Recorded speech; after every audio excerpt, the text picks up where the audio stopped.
महाकुंभ की व्यवस्था में एक मौलिक परिवर्तन आया। प्राचीन समय में पूज्य शंकराचार्यों की बहुत महत्वपूर्ण भूमिका महाकुंभ के आयोजनों में होती थी, किंतु कालांतर में यह उत्तरदायित्व अखाड़ों के पास आ गया और अखिल भारतीय अखाड़ा परिषद के गठन के बाद यह व्यवस्था और भव्य और दिव्य होने लगी। अखाड़ों के पास अधिकार है कि वे अपने महामंडलेश्वर का चयन कर सकते हैं, अपने आचार्य महामंडलेश्वर का चयन कर सकते हैं और इस सांगठनिक व्यवस्था के बाद महाकुंभ की व्यवस्था में एक नियमितीकरण हुआ, उसकी भव्यता और दिव्यता में श्री वृद्धि हुई। राम राम, मैं हूं कुमार विश्वास। हिंदू आस्था का सबसे बड़ा उत्सव, सनातनी परंपरा का सबसे बड़ा मेला, भारत ही नहीं विश्व के सबसे बड़े धार्मिक आध्यात्मिक आयोजन महाकुंभ में आप सबका स्वागत है। हमारे यहाँ कहते हैं अश्वमेघ सहस्राणि वाजपेय शतानि च लक्ष प्रदक्षिणा भूमे कुंभ स्नानेन तत्फलम। अर्थात 1000 अश्वमेघ यज्ञ कर लीजिए, 100 वाजपेय यज्ञ कर लीजिए या 1,00,000 बार इस पृथ्वी की, इस धरती की परिक्रमा कर लीजिए, उसके बाद जो फल प्राप्त होता है वही फल इस मनुष्य शरीर को कुंभ स्नान से मिलता है। लेकिन कैसे? ये सवाल जब हमारे सामने आता है तो हमारे सामने महाकुंभ की धार्मिक और आध्यात्मिक यात्रा का वो अद्भुत इतिहास खुलता है, जिसमें न जाने कितनी दैवीय घटनाएं, कितने अद्भुत प्रसंग उल्लेखनीय हैं। महाकुंभ की ऐसी ही अविस्मरणीय कथाओं को हम आपके लिए इस विशेष कार्यक्रम में समेट कर लाए हैं। यहाँ राग है न द्वेष है, ये अवसर बेहद विशेष है। 12 वर्ष बाद तीर्थराग प्रयागराज की पावन धरा पर उतरा है महाकुंभ। इसकी यात्रा करते हैं आप मेरे साथ और मैं आपको ले चलूंगा महाकुंभ के उन छोरों किनारों में जहां आपके सम्मुख प्रस्फुटित होगी इस देश की वह दैवीय चेतना, जिसे सुनकर आपको गर्व होगा कि आप भारतीय हैं और आप इस सनातन संस्कृति का एक छोटा सा अंश हैं।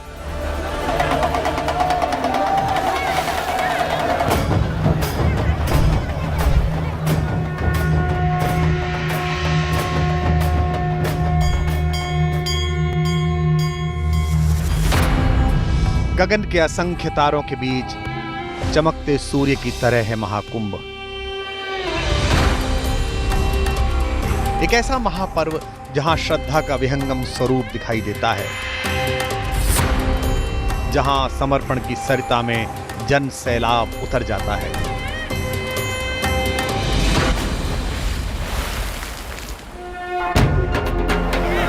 सन्यासी, श्री महंत, महामंडलेश्वर गण, आचार्य महामंडलेश्वरों का आगमन कुंभ क्षेत्र को एक ऐसी पुण्य भूमि बना देता है, सनातन धर्म का ऐसा विस्तार प्रस्तुत करता है, संस्कृति का ऐसा संयोग और आस्था का ऐसा अद्भुत रूप निर्मित करता है जो महाकुंभ के अतिरिक्त कहीं और दृष्टिगोचर नहीं होता।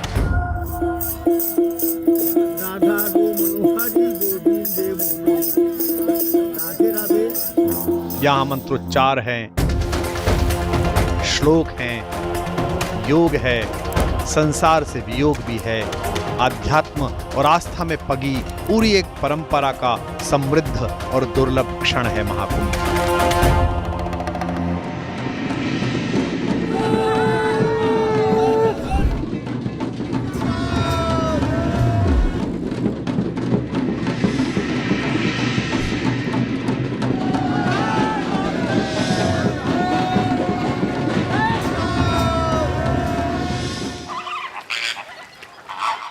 महाकुंभ के पुण्य संयोग में लगने वाली प्रत्येक डुबकी विशेष है।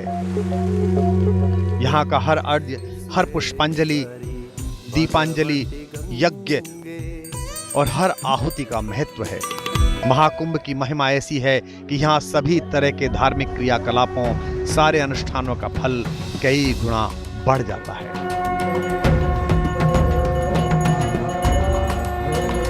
महाकुंभ में आनंद है, संतोष है, मोक्ष प्राप्ति की कामना है। यहाँ आत्मा परमात्मा की एकाकार अनुभूति का अमृत बरसता है। अमृत वर्षों के महापर्व का विशालतम आयोजन है महाकुंभ। महाकुंभ के विषय में अनेक कथा कथांतर चर्चित हैं। लेकिन इनमें सबसे पौराणिक और सबसे मानक कथा है अमृत मंथन की। महाकुंभ के आध्यात्मिक विस्तार की यात्रा पर हम सब चलें, इससे पहले आवश्यक है कि हम इस कथा को भी जानें और इस कथा के मर्म को भी जानें। बहुत सारी कथाएं हैं, लेकिन सबसे चर्चित कथा है महर्षि दुर्वासा के शाप की।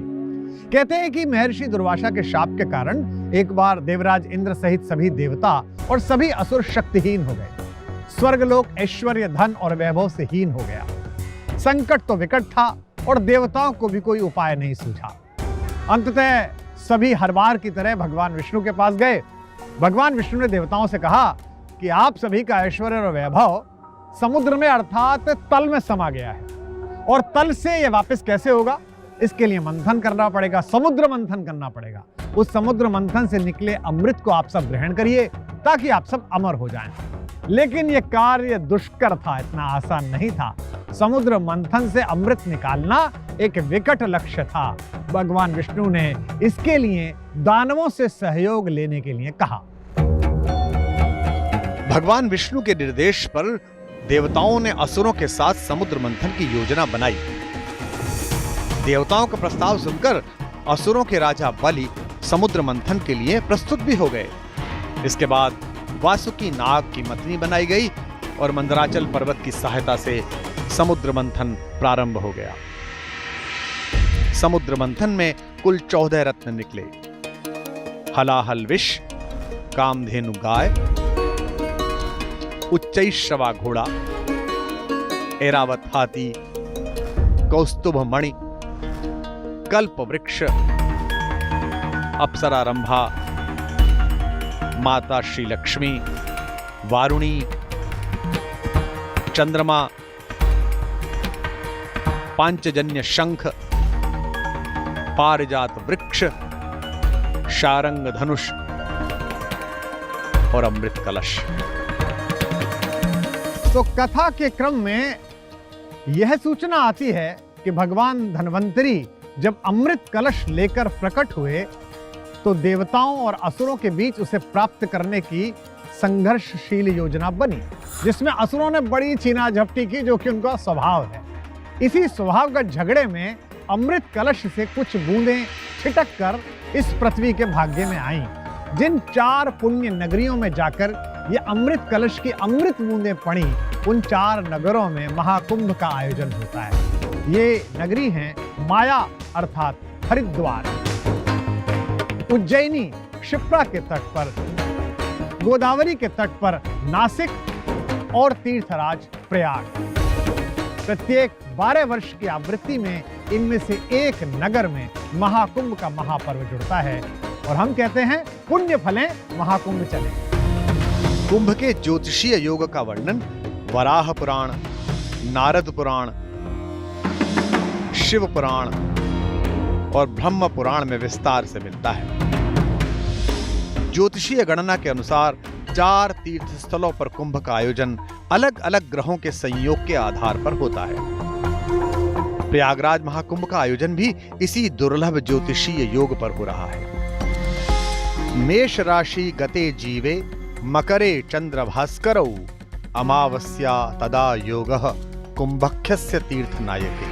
अर्थात जब मेष राशि के चक्र में बृहस्पति हो तब सूर्य और चंद्र के मकर राशि में प्रवेश करने पर अमावस्या के दिन कुंभ का पर्व प्रयाग में आयोजित किया जाता है। ज्योतिषीय गणनाओं के अनुसार गुरु बृहस्पति को सभी राशियों का चक्र पूरा करने में 12 वर्ष लगते हैं। पौराणिक कथाओं के अनुसार समुद्र मंथन से प्राप्त अमृत कलश को लेकर देवताओं और दानवों के बीच 12 दिनों तक युद्ध हुआ, जो पृथ्वी पर 12 वर्षों के बराबर है। इसीलिए महाकुंभ भी 12 वर्षों पर आयोजित होता है। तो महाकुंभ से जुड़ी हुई इन सारी कथाओं का सार क्या है?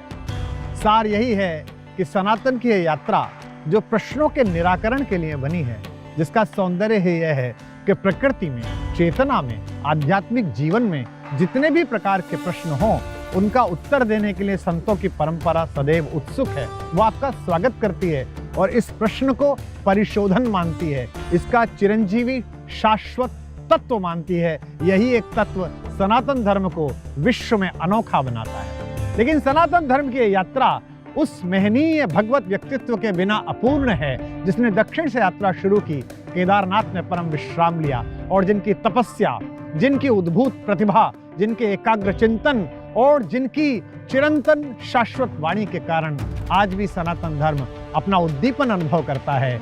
और उनका श्री नाम है भगवान आदि शंकराचार्य। भगवान आदि शंकराचार्य ने इसी भारत के 4 कोनों में 4 विशेष मठों की योजना बनाई ताकि सनातन धर्म एक दूसरे के साथ संपर्क करके चिरंतन रहे, सनातन रहे, शाश्वत रहे।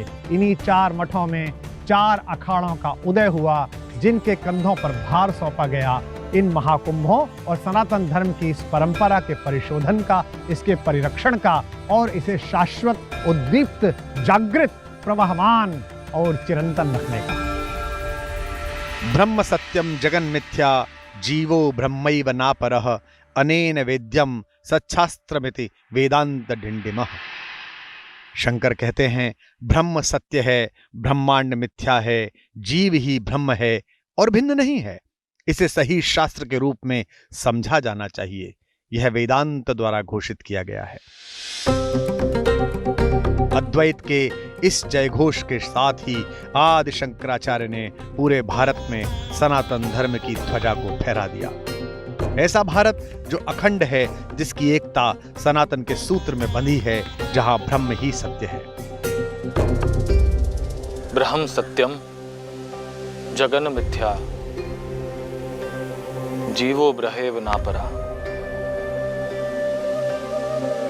ब्रह्म ही सत्य है और जगत मिथ्या है।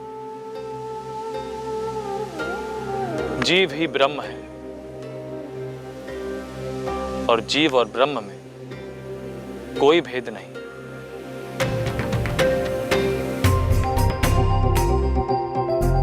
क्या कोई घड़ा मिट्टी से अलग हो सकता है?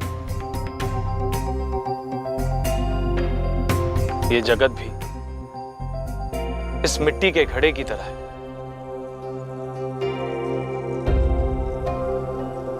कोई ब्रह्म से अलग नहीं है, हर जीव ब्रह्म है। जिस अद्वैत वेदांत दर्शन से सनातन का प्रादुर्भाव हुआ, आदि शंकराचार्य ने उस सनातन धर्म के प्रचार के लिए पूरे भारत के कोने कोने का भ्रमण किया। आदि शंकराचार्य जी की यह यात्रा दिग्विजय यात्रा कहलाती है।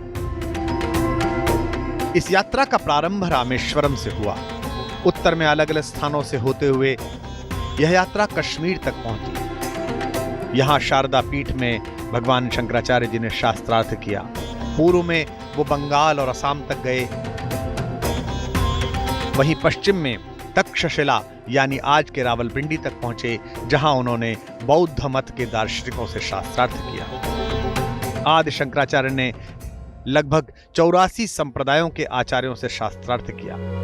उन्होंने जिन आचार्यों से शास्त्रार्थ किया, उनमें अधिकांश आदि शंकराचार्य जी के शिष्य बन गए। कश्मीर से कन्याकुमारी तक, काशी से केदारनाथ तक आदि शंकराचार्य ने दिग्विजय यात्रा के माध्यम से भारत के प्रत्येक हिस्से में सनातन धर्म की अलख को जागृत किया। भारत में सनातन संस्कृति कायम रहे, सनातन दर्शन के माध्यम से समाज में विभाजन को रोका जाए, इसी प्रयास में आदि शंकराचार्य जी ने भारत के 4 कोनों में इन महान मठों की स्थापना की। वेदांत मार्ग को लंबे समय तक चलाने के लिए सन्यासी संघ का गठित होना आवश्यक है और इसी के लिए भारत के चारों दिशाओं में मठों की स्थापना होगी। पद्मपाद, सुरेश्वर, हस्तामलक और टोटक।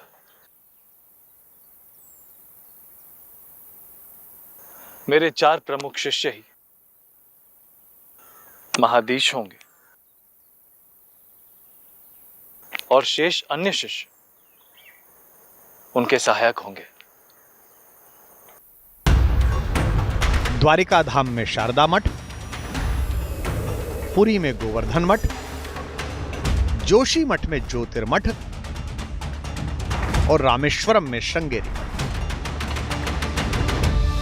आदि शंकराचार्य ने हर मठ के लिए एक वेद और एक वेद महाकाव्य को प्रधानता देने के लिए कहा। उन्होंने इन 4 मठों से 10 संप्रदायों को जोड़ा। ये 10 संप्रदाय मठ के अधीन रहकर वेदों के संरक्षण और सनातन धर्म के प्रचार प्रसार में जुट गए। ये दशनामी संप्रदाय कहलाए। दशनामी जितने भी रहे हमने उनको इस हिसाब पे शंकराचार्य ने घटक माना कि यदि पूरी है तो वो किस स्थान के रहने वाले, गिरी है तो पहाड़ों के रहने वाले, गोस्वामी है तो वैष्णव आधार के ऊपर अपना जीवन व्यापन करने वाले, उनका प्रचार प्रसार करने वाले, कि जितने दशनाम हैं इन दशनामों के आधार पर इन्हें दशनामी संप्रदाय माना। यानी कि सनातन के वाङ्मय में जो शैव और वैष्णव है उनकी सायुज्यता दशनामियों के अंदर आई और उसको एक संप्रदाय के रूप में करा। मान्यता है कि आदि शंकराचार्य जी ने दशों दिशाओं में सनातन धर्म की रक्षा और उसके विस्तार का दायित्व दशनामी संतों को सौंपा था। इसके बाद ही अखाड़ों की स्थापना प्रारंभ हुई। भगवान शंकराचार्य द्वारा स्थापित इन 4 मठों में कैसे दशनामी संप्रदाय के माध्यम से अखाड़ों का निर्माण हुआ। इन अखाड़ों में ही सनातन धर्म का रंग खिलता है और इन्हीं अखाड़ों से महाकुंभ में एक विहंगम स्वरूप प्रस्तुत होता है। इन अखाड़ों की योजना के बिना महाकुंभ अपूर्ण है, हमारी सनातन की परंपरा अपूर्ण है। कैसे इन अखाड़ों ने भारत के सर्वाधिक कष्टकर चुनौतीपूर्ण समय में सनातन धर्म की धर्म ध्वजा को अपनी अस्थियों का शीर्ष बनाकर दधीचि के रूप में अपना देह दान कर अपना पुरुषार्थ, अपनी तपस्या को एकग्रीभूत करके जीवित रखा है, संदीप्त रखा है, चिरंतन रखा है, सनातन रखा है। अखाड़ों की इस महनीय परंपरा पर हम विस्तार से चर्चा करेंगे। संगम नगरी प्रयागराज में लहराती धर्म ध्वजाएं, श्रद्धालुओं के उमड़ते सैलाब के बीच महाकुंभ में विराट सनातन परंपरा की महनीय तस्वीर दिखाई देती है। और इस महाकुंभ में दृष्टिगोचर होते हैं अलग अलग अखाड़ों के वे अनगिनत साधु सन्यासी जो सनातन धर्म चिंतन और सनातन संस्कृति के रक्षक कहे जाते हैं।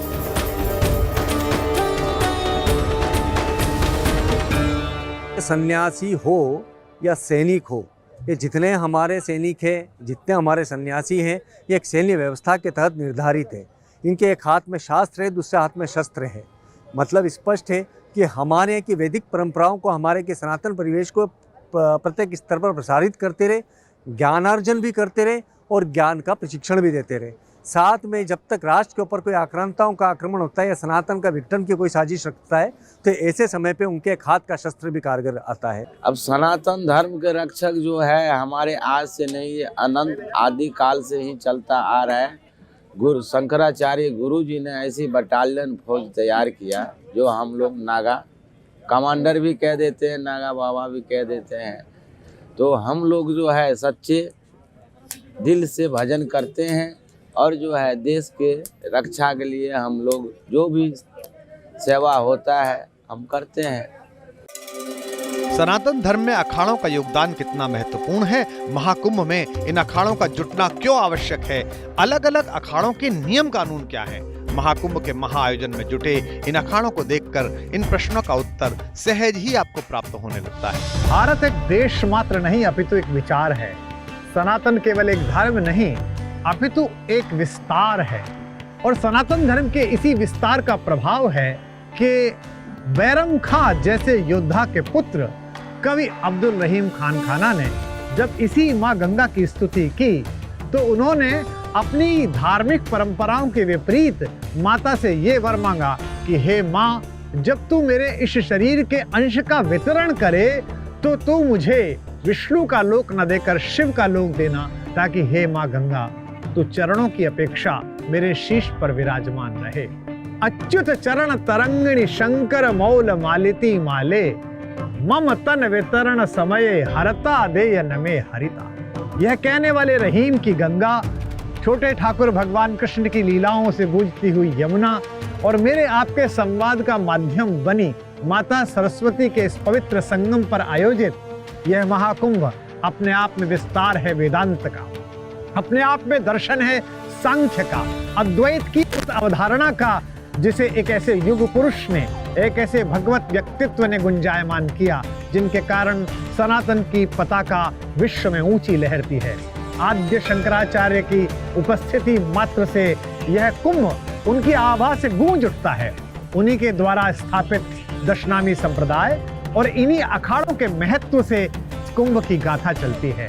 विपरीत परिस्थितियों में, बाहर के आक्रमणों के समय, अनेक संस्कृतियों के संक्रमण के समय भी इस महाकुंभ ने भारत की आध्यात्मिक चेतना, हमारी विचारशीलता और इतने सारे दीपित मनुष्यों के समुच्चय से पैदा एक पराभौतिक आध्यात्मिक शांति का एक ऐसा उत्सव प्रकट किया है जिसमें नहाने के लिए 40-40 करोड़ लोग एक नगर में, एक नदी के तट पर 12 वर्ष में उपस्थित होते थे।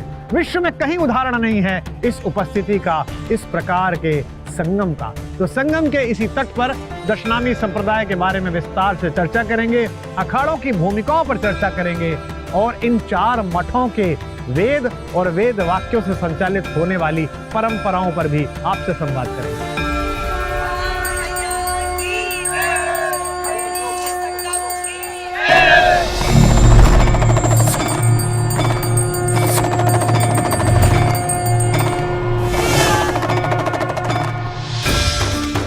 महाकुंभ में जुटे लाखों साधु सन्यासी, नागा, अघोरी, आचार्य, महंत, मठ मठाधीश कौन है? इनके नाम, इनकी पहचान अलग अलग क्यों है और महाकुंभ से इनका क्या संबंध है?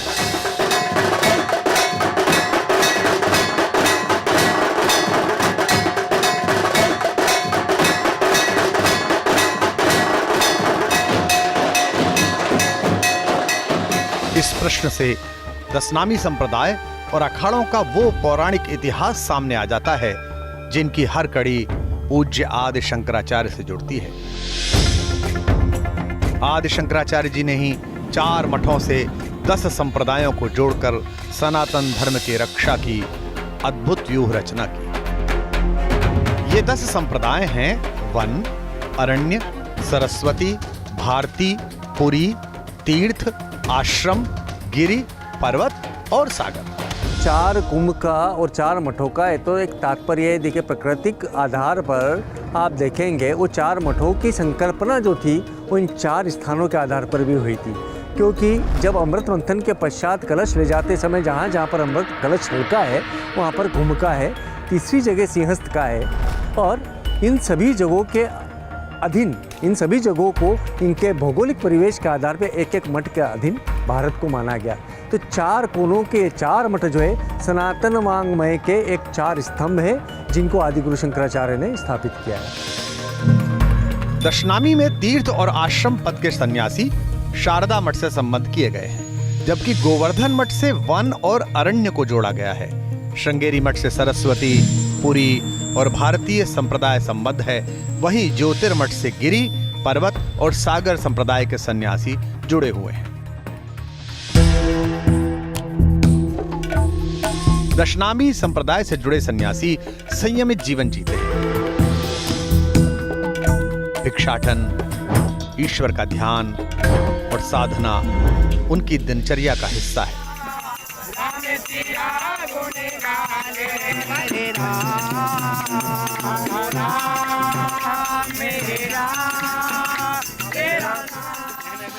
दशनामी संप्रदाय के लिए अनुशासन भी तय किए गए हैं। आचार्य शंकर आदेश करते हैं, परिव्राटाचार्य मर्यादाम मामकीनाम यथा विधिः चतुःपीठाधिगाम सत्ताम प्रयुज्याच्य पृथक पृथक। सन्यासियों को चाहिए कि मेरी बनाई हुई मर्यादा का भली भांति पालन करें और 4 पीठों की सत्ता तथा अधिकारों को पृथक पृथक बनाए रखें। 10 नाम को अलग अलग 4 मठों की जो हमारी व्यवस्था है, गिरि, पर्वत, सागर, पुरी, भारती, सरस्वती, वन, अरण्य, तीर्थ और आश्रम, ये 4 मठों के हिसाब से 3-3, 2-2 के हिसाब से मठेश्वरी पद्धति के हिसाब से इनकी देवी देवता, तीर्थ, स्नान, गोत्र, ये सारी व्यवस्थाएं अलग अलग दिशाओं के आधार पर तय किया है और उसी के मानक पर, उसी के मापदंडों के आधार पर हमारे सारे अखाड़ों के सन्यासी रहते हैं और इसी आधार पर अपना आगे की व्यवस्था करते हैं सनातन के प्रचार प्रसार की। आदि शंकराचार्य जी ने दशनामी के 10 संप्रदायों को अलग अलग दायित्व सौंपे। ये दायित्व उनकी उपाधि और नाम के अनुरूप ही तय किए गए। दशनामी संप्रदाय में वन की जिम्मेदारी वनवासियों के बीच सनातन धर्म के विस्तार और उसके संरक्षण की है। दशनामी अरण्य का दायित्व अरण्यवासी सनातनियों का आध्यात्मिक विकास करना है। सरस्वती नाम के दशनामी संतों का दायित्व उच्च शिक्षण संस्थानों को वैदिक रीतियों और परंपरा के आधार पर आगे बढ़ाना है। भारती नाम के दशनामी संत प्राथमिक और माध्यमिक शिक्षा का प्रभार रखते हैं।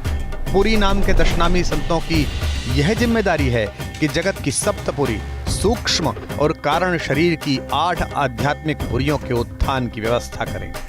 तीर्थ नाम के संतों का काम तीर्थ की पवित्रता और मर्यादा बनाए रखने का है। आश्रमों की व्यवस्था बनी रहे, इसका दायित्व आश्रम उपनाम के संतों का है। गिरि यानी कि छोटे पर्वत और उनके वासी सुरक्षित रहें, इसका प्रभार गिरि संतों पर है।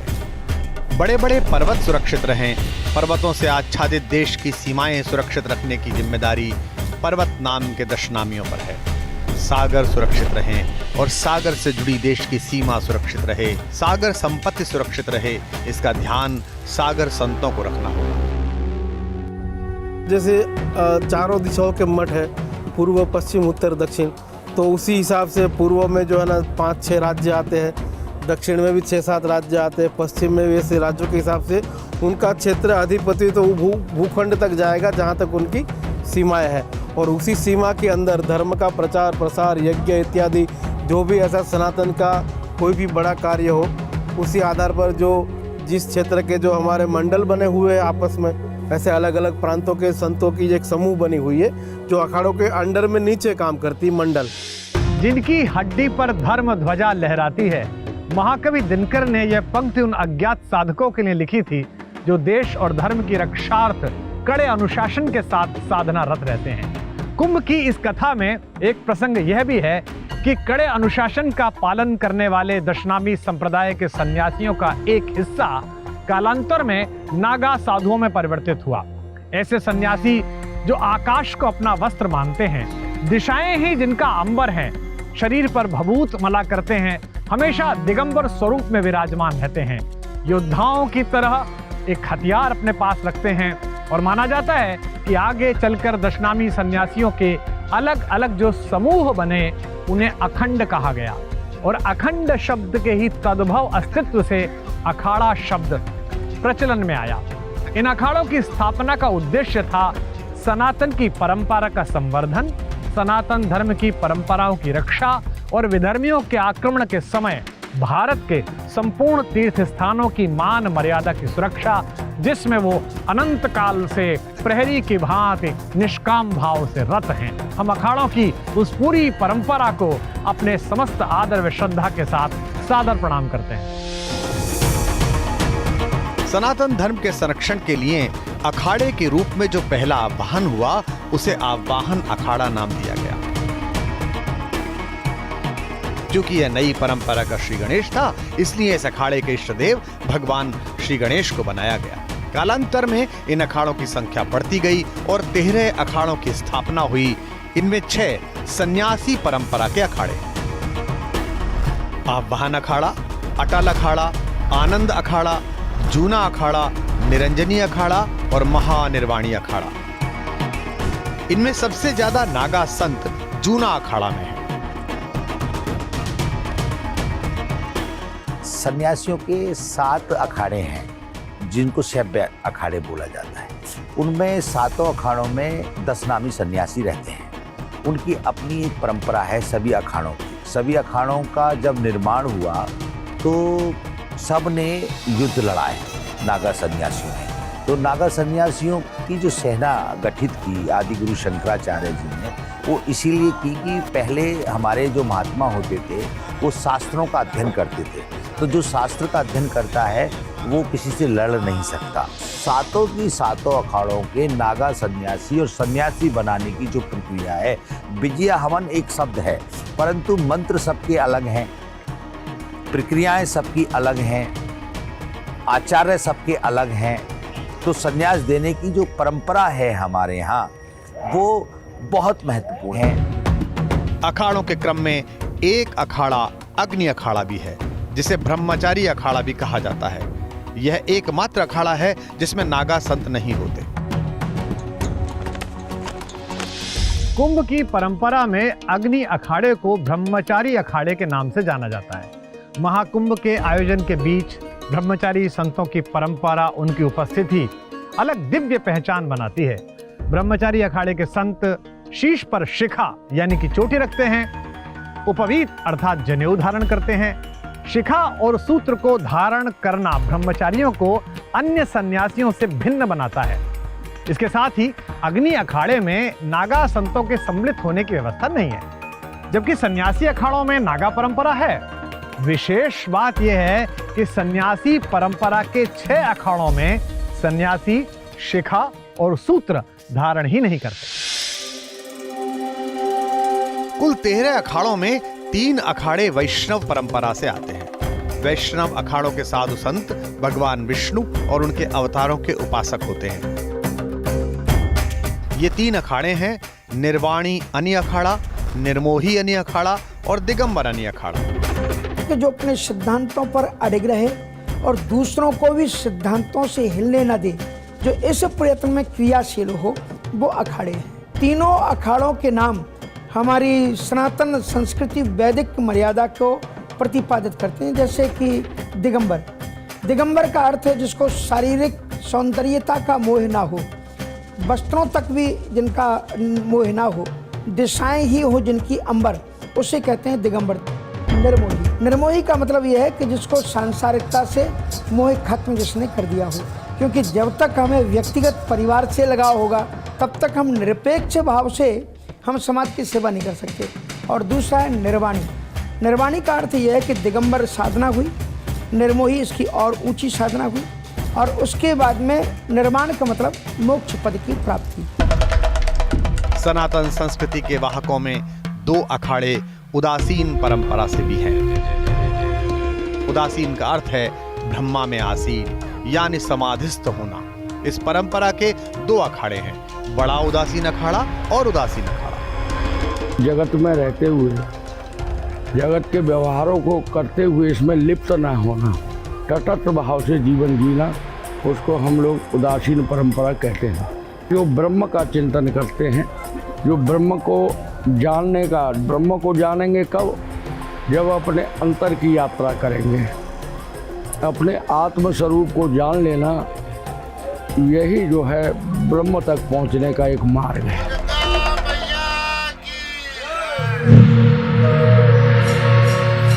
तेरह अखाड़ों में एक अखाड़ा सिख संप्रदाय से भी जुड़ा है और इस अखाड़े का नाम है निर्मल अखाड़ा। निर्मल अखाड़े का भी लंबा और गौरवशाली इतिहास रहा है।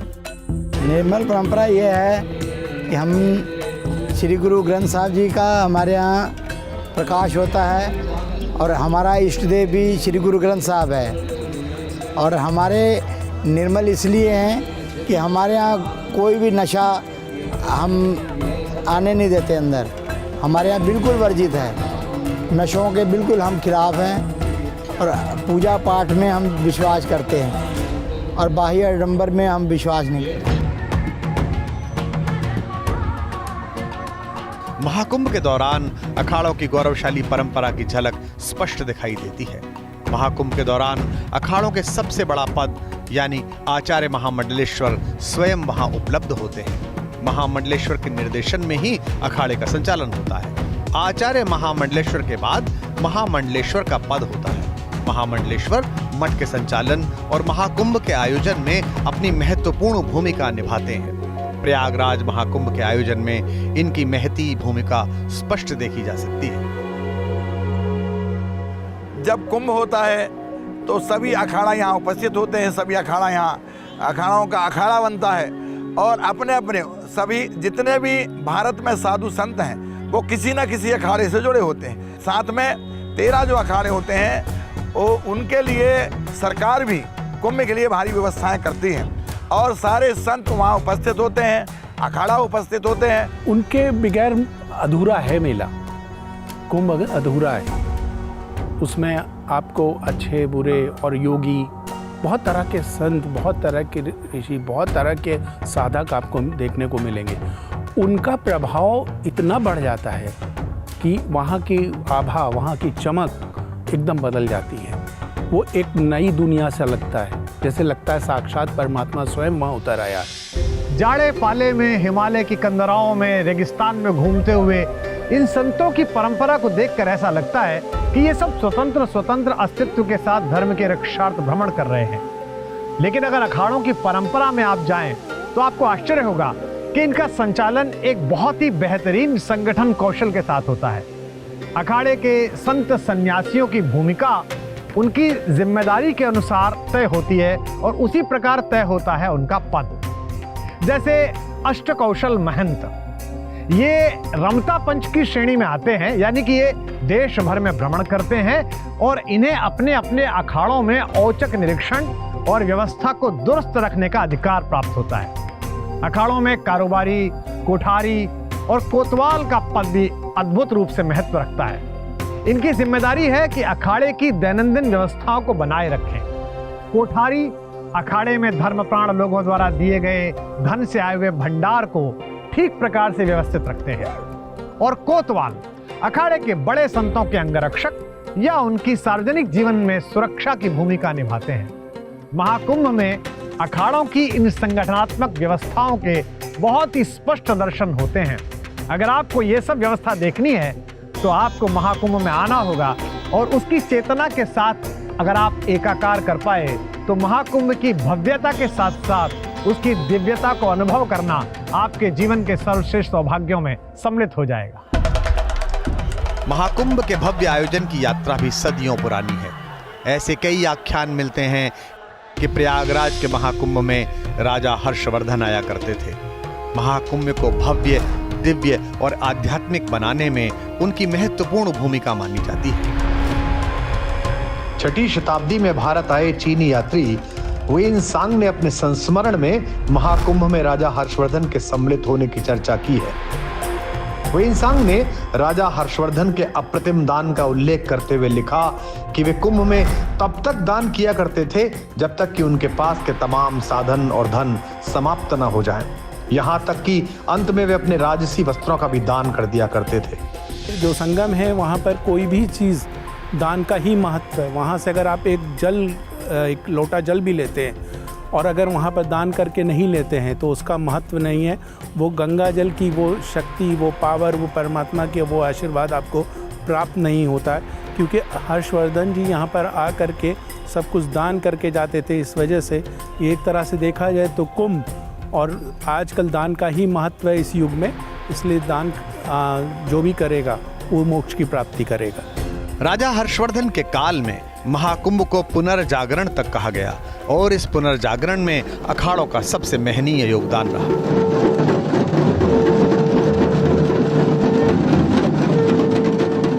प्रदर्शन से दूर धर्म और दर्शन की साधना में रत रहने वाले साधु संत जब इन पुलों से गुजरते हैं उस विहंगम यात्रा को पेशवाई कहते हैं। इसकी परंपरा प्रारंभ हुई नासिक के महाकुंभ में, जहां धर्म की रक्षा के लिए सदैव प्रस्तुत रहने वाले पेशवा राजाओं ने साधु संतों के नगरी में आगमन को राजकीय उत्सव के तौर पर मनाया। विभिन्न रथों में, हाथियों में, घोड़ों पर सवार जब जगत के आकर्षण से दूर रहने वाले साधु संत गुजरते हैं तो गंगा की लहरें भी उछल उछल कर उनके दर्शन के लिए आतुर दिखाई देती हैं। वह विहंगम दृश्य पेशवाई कहलाता है। पेशवाई के बहुत सारे रंग महाकुंभ में खिल उठते हैं।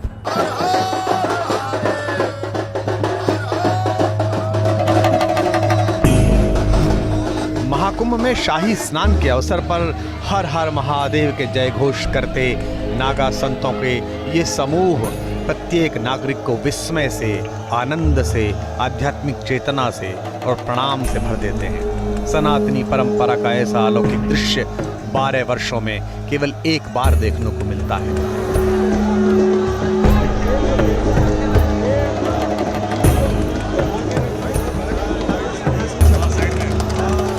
भस्म भभूत से लिपटा हुआ शरीर, लंबी जटाएं, चेहरे पर सन्यासी जीवन का ओज और हाथों में अस्त्र शस्त्र बीते 1500 साल में दुनिया बदल गई, लेकिन नागा संतों की परंपरा आज भी अक्षुण्ण दिखाई देती है।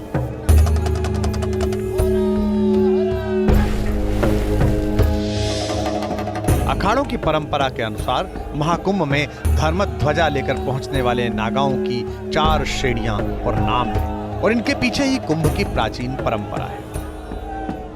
नागा संतों को राजा राजेश्वर, बर्फानी, खिचड़िया और खूनी नागा के नाम से जाना जाता है। जिन संतों को प्रयागराज के महाकुंभ में नागा दीक्षा दी जाती है उन्हें राज राजेश्वर नागा कहा जाता है। जिन संतों को हरिद्वार महाकुंभ में नागा दीक्षा दी जाती है उन्हें बर्फानी नागा कहा जाता है। जिन संतों को उज्जैन महाकुंभ में नागा दीक्षा मिलती है उन्हें खूनी नागा, और नासिक महाकुंभ में दीक्षा पाने वाले संतों को खिचड़िया नागा कहा जाता है।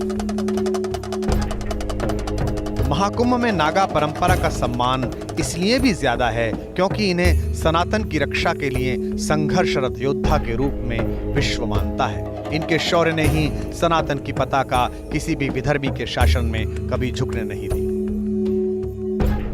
नागा सन्यासियों का शौर्य जितना कहे उतना कम है। 565 से ज़्यादा राजा थे और उन सबकी एकजुटता के अभाव के चलते हुए मध्यकाल के आक्रांतों ने हमारे भारत के ऊपर कब्जा किया था।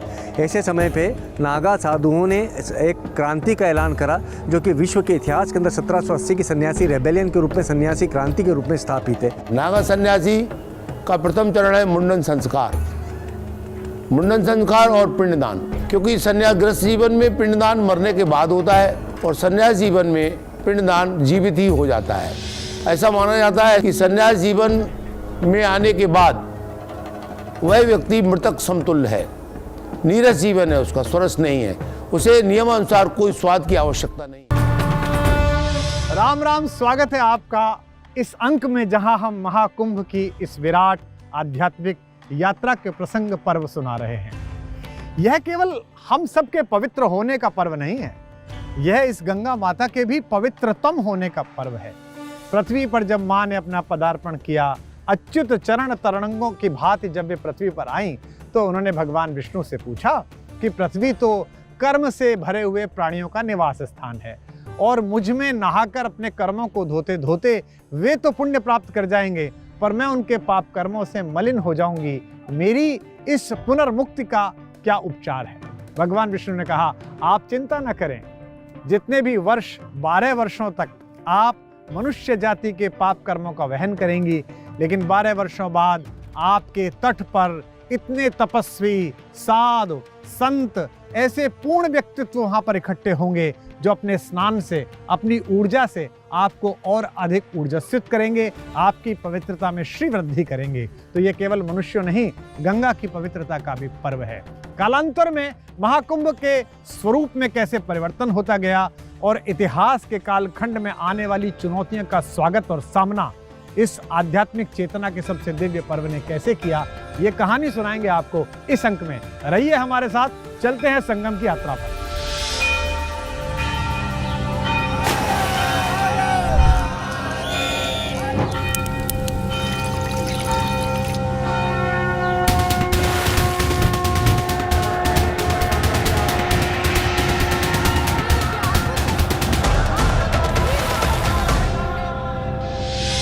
पूर्णः कुंभोदिकाल अहितस्तं वै पश्यामो बहुधा नुसन्तः स इमा विश्वा भुवनानि प्रत्ययकालम प्रमाहु परमे व्योमनम। हे संतगण, पूर्ण कुंभ आ गया है। कुंभ उस काल को कहते हैं जो महान आकाश में गृह राशि आदि के योग से बनता है। संत आ गए, महंत आ गए, इष्टदेव आ गए, धर्मध्वजाएं आ गईं और आ गई हैं प्रयाग में अमृत की वे बूंदें जो सनातन धर्म के सबसे बड़े संयोग का योग बनाती हैं।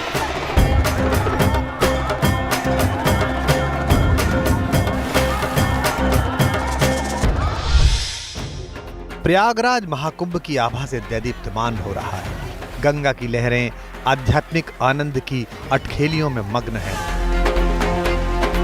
महान अक्षयवत की छाया में मां यमुना आनंदित हो रही हैं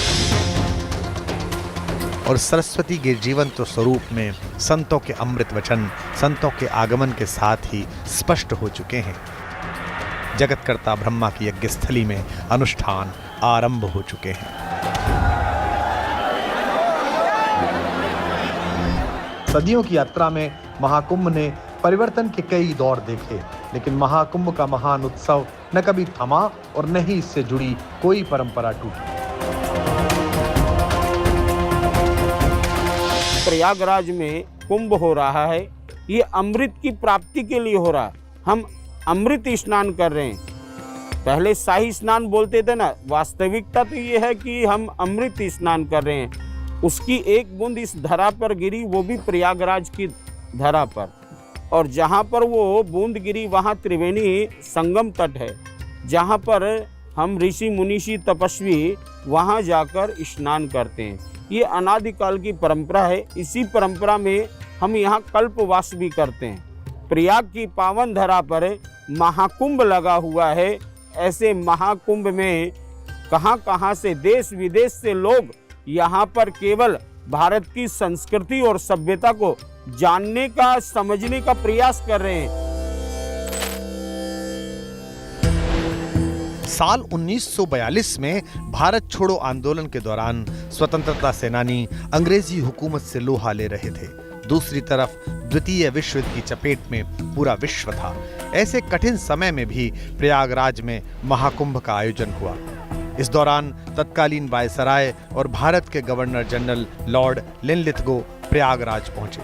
वे प्रयागराज में जुटे पूरे भारत के जन सैलाब को देखकर दंग रह गए। भारत की सनातनी एकता से अंग्रेजों की आंखें चुंधिया गईं।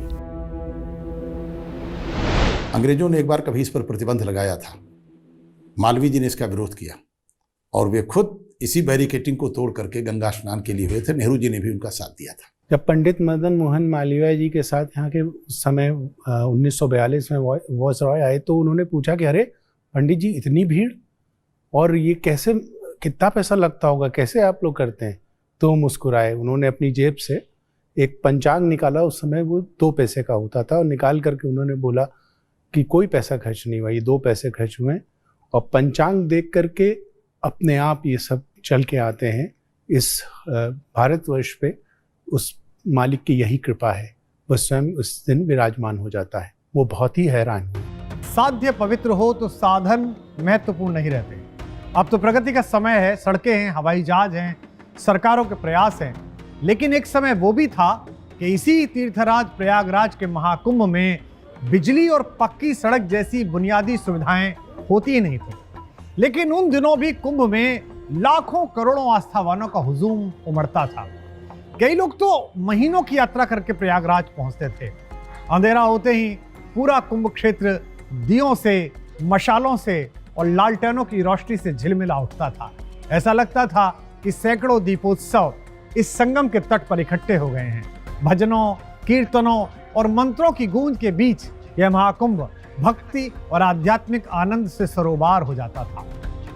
ब्रिटिश राज्य में भी कुंभ की व्यवस्था संभालने के लिए इंग्लैंड से खास तौर पर अंग्रेज अफसर बुलाए जाते थे। कुंभ की यह तस्वीर देश की आज़ादी के साथ बदलने लगी। ब्रिटिश हुकूमत की गुलामी से बाहर आने के बाद स्वतंत्र भारत में जब पहली बार प्रयागराज महाकुंभ का आयोजन हुआ तो लोगों का उत्साह देखने लायक था। महाकुंभ के इस मेले में 1 करोड़ से भी अधिक लोग जुड़े थे। लेकिन तभी दुर्भाग्य से महाकुंभ के दौरान एक भीषण अनहोनी हो गई, जिसका दुख पूरे देश को हुआ। 1954 ये स्वतंत्र भारत का पहला महाकुंभ था। प्रयागराज में आयोजित हो रहे इस आयोजन की पूरी व्यवस्था उत्तर प्रदेश के तत्कालीन मुख्यमंत्री पंडित गोविंद वल्लभ पंत ने संभाली थी। सरकारी अमला महाकुंभ को बुनियादी सुविधाओं से लैस करने में जुटा था।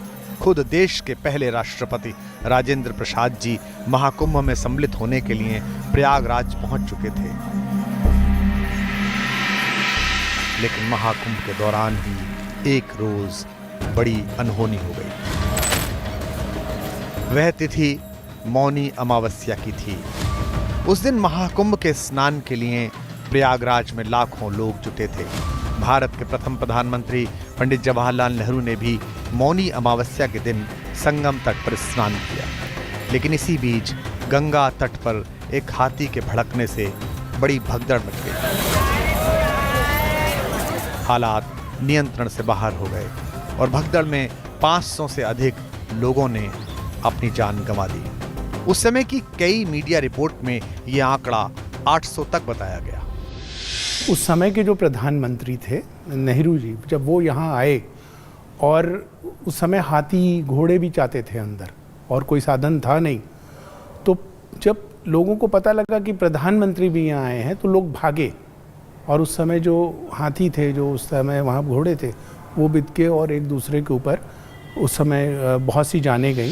इस भीषण हादसे ने न केवल पूरे देश को व्यथित किया, बल्कि आजादी के बाद के इस पहले महाकुंभ में हुए इस कष्ट से संतों का हृदय भी द्रवित हो गया। व्यवस्था संभालने वाले अखाड़े ने, समस्त अखाड़ों ने मिलकर कुछ निर्णय लिए, जैसे मुख्य स्नान के दिन संगम पर वीवीआईपी लोगों का प्रवेश प्रतिबंधित किया गया, हाथियों का आगमन कुंभ में वर्जित किया गया। लेकिन अन्य व्यवस्थागत निर्णय भी अखाड़ों ने इस बार लिए, जो बड़े निर्णय थे, जिनसे महाकुंभ की दशा, दिशा और व्यवस्था तीनों आने वाले समय के लिए बदलने वाली थी। साल 1954 में ही सनातनी परंपरा से जुटे सभी अखाड़ों ने एक संगठन बनाया और उसे नाम दिया गया अखिल भारतीय अखाड़ा परिषद। अखाड़ा परिषद में सभी अखाड़ों से 2-2 सदस्य लिए गए, यानी 13 अखाड़ों से 26 संतों की पूरी व्यवस्था बनाई गई। अखाड़ों का संगठन बनाने का सबसे बड़ा उद्देश्य यही था कि सभी हिंदू संप्रदाय और अखाड़ों की एकता को एक झंडे के नीचे लाया जा सके। अखिल भारतीय अखाड़ा परिषद का उद्देश्य यही था कि किसी अखाड़े में मतभेद ना हो, सब अखाड़े सामान्य रहें और कोई अखाड़ा बड़ा या छोटा ना हो। इसको लेकर हम सब अखाड़ों ने मिलकर एक समूह बनाया कि अखाड़ा परिषद, और जिसका गठन किया गया, जिसमें चुनाव प्रक्रिया हुई। चुनाव के भाव से अध्यक्ष, महामंत्री, सचिव, कोषाध्यक्ष और मीडिया प्रभारी, ये सब की नियुक्ति की गई कि सभी अपना अपना काम अपने अपने दायित्व के अनुसार संपूर्ण कर सके। दरअसल सनातन परंपरा के इतिहास में एक समय ऐसा भी आया जब शैव और वैष्णव संप्रदाय में मतांतर आने लगे। मत भिन्नता इतनी बढ़ गई कि कई बार बात संघर्ष तक पहुंच गई। ऐसे विवादों का असर कुंभ के आयोजन पर भी पड़ने लगा। लेकिन अखिल भारतीय अखाड़ा परिषद बनने के बाद स्थिति बदली, सामंजस्य बढ़ने लगा। कुंभ में कभी कभी जो टकराव सन्यासियों और बैरागियों में देखे जाते थे, वे बंद हो गए। पहले कौन नहाएगा स्नान के टाइम पे, जो अमृत की वेला है, जो पंचांग के हिसाब से मुहूर्त तिथि तय होती है, उस समय पहले कौन नहाएगा? तो त्र्यंबकेश्वर में कुशावर्त कुंड है, वहाँ पर जो है गोदावरी जी गुप्त रीत से प्रकट हो रही है और वही गोदावरी वहाँ से निकलकर नासिक पंचवटी में भी है। तो उस समय में जो एक छोटा सा झगड़ा हुआ था सेवों और सन्यासियों के, बैरागी और सन्यासी महात्माओं के बीच में, तो उनका अंग्रेजों के माध्यम से समाधान हो गया था। भाई इनके आराध्य त्र्यंबकेश्वर भगवान है, सन्यासियों के महादेव है, ये लोग यहाँ नहाएंगे 7 अखाड़े। आपके प्रभु श्री राम है तो वो पंचवटी में आए थे, तो आप लोग वहाँ नहा लो। ऐसा करके सब इसका समाधान निकाला गया था। अब 13 अखाड़े, काउंट तो 13 है, लेकिन 13 अखाड़ों में जो पॉपुलेशन है वो एक समान नहीं है। किसी की बहुत ज़्यादा है, किसी की बहुत ज़्यादा से ज़्यादा है, किसी की कम है, किसी की थोड़ी और कम है। तो ऐसी व्यवस्थाओं में जो सरकार की तरफ से परिषद बनने के बाद में हमारी सबकी जो अपेक्षाएं होती है, उसको सरकार मतलब एक व्यवस्था के भाग में जिनकी जो आवश्यकता होगी उनको सुनती है और उसी अनुरूप प्रारूप उनकी व्यवस्था करवाती है। हाल के वर्षों में महाकुंभ की व्यवस्था में एक मौलिक परिवर्तन आया। प्राचीन समय में पूज्य शंकराचार्यों की बहुत महत्वपूर्ण भूमिका महाकुंभ के आयोजनों में होती थी, किंतु कालांतर में यह उत्तरदायित्व अखाड़ों के पास आ गया और अखिल भारतीय अखाड़ा परिषद के गठन के बाद यह व्यवस्था और भव्य और दिव्य होने लगी। अखाड़ों के पास अधिकार है कि वे अपने महामंडलेश्वर का चयन कर सकते हैं, अपने आचार्य महामंडलेश्वर का चयन कर सकते हैं और इस सांगठनिक व्यवस्था के बाद महाकुंभ की व्यवस्था में एक नियमितीकरण हुआ, उसकी भव्यता और दिव्यता में श्रीवृद्धि हुई। अखिल भारतीय अखाड़ा परिषद के अध्यक्ष के तौर पर निर्वाणी अनि अखाड़े के महंत स्वामी ज्ञानदास और निरंजनी अखाड़े के महंत स्वामी नरेंद्र गिरी का योगदान ऐतिहासिक माना जाता है। महंत ज्ञानदास जी की अध्यक्षता में अखाड़ों का वैभव बढ़ा और इसी दौरान कुंभ में कुछ नए और अभिनव और बड़े प्रयोग हुए। महंत ज्ञानदास सच्चा साधु था और सही मायने में अखाड़ा परिषद को कैसे चलाया जाता है ये महंत ज्ञानदास ने पूरे साधु समाज को सिखाया। नरेंद्र गिरी जी महाराज तब से वो अखाड़ा परिषद के अध्यक्ष रहे। उस समय के बाद अखाड़ा परिषद की अपनी एक गरिमामयी उपस्थिति रही और लोग अखाड़ा परिषद से को जानने लगे। उससे पहले अखाड़ा परिषद कार्य करता था, परंतु लोग, समाज के लोग उतना नहीं जानते थे। उनके कार्य करने की एक इच्छा, प्रबल इच्छा, समाज सेवा, साधु सेवा की इतनी विराट रूप में लोगों के सामने आई कि अखाड़ा परिषद जो अस्तित्व में था वो अस्तित्व के साथ साथ व्यक्तित्व में भी आ गया। 2006 के प्रयागराज अर्धकुंभ में जूना अखाड़े ने 2 नई परंपराओं का प्रारंभ कर पूरी दुनिया को अचंभित कर दिया। 2006 ही वो साल था जब जूना अखाड़े के महामंडलेश्वर महायोगी पायलट बाबा ने विदेशी और महिला महामंडलेश्वर की परंपरा प्रारंभ की। 2006 के महाकुंभ में जापान की पूर्व पत्रकार केको आइकावा को जूना अखाड़े का महामंडलेश्वर बनाया गया। महामंडलेश्वर बनाने के बाद उन्हें कैला माता का नाम दिया गया। जूना अखाड़े की ही चेतना माता और श्रद्धा माता को महामंडलेश्वर बनाया गया। अखाड़ों में विदेशी सनातनियों और महिलाओं को महामंडलेश्वर बनाने की इस परंपरा को अन्य सन्यासी अखाड़ों ने भी अपनाया। ये धार्मिक संगठनों की सोच को बदलने की एक नई शुरुआत थी। वैदिक इतिहास के अंदर स्त्रियों का बड़ा सुनहरा दौर रहा है। भारतीय वेदांत के अंदर आप देखेंगे तो लोपामुद्रा थी अगस्त की धर्मपत्नी के रूप में, किंतु ऋषिका थी। तो ऋषिकाओं से लेकर के सैन्य व्यवस्थाओं तक के अंदर और आज तक कल्पना चावला तक हम देखेंगे कि हमारे भारत ही एकमात्र सनातन धर्म एक ऐसा धर्म है भारत के अंदर जिसने महिलाओं को भी बराबर का, यहाँ तक महिलाओं ने किन्नरों तक को यहाँ पर बराबर का हमने योगदान दिया है। महामंडलेश्वर में जो नारियों को, देवियों को महामंडलेश्वर पट्टाभिषेक हो रहे हैं तो वो उन्हीं देवियों को हो रहे हैं जिन्होंने काफ़ी समय से अखाड़ा में रह करके अपनी तपस्या की है, अपने ज्ञान को अर्जित किया है और समाज को एक दिशा दी है, समाज को की सेवा की है, संन्यास की सेवा की है, अपने गुरुओं की सेवा की है और भगवती की शक्तियों की उपासना की है। तो उन्हीं देवियों को महामंडलेश्वर पर पट्टाभिषेक किया जा रहा है।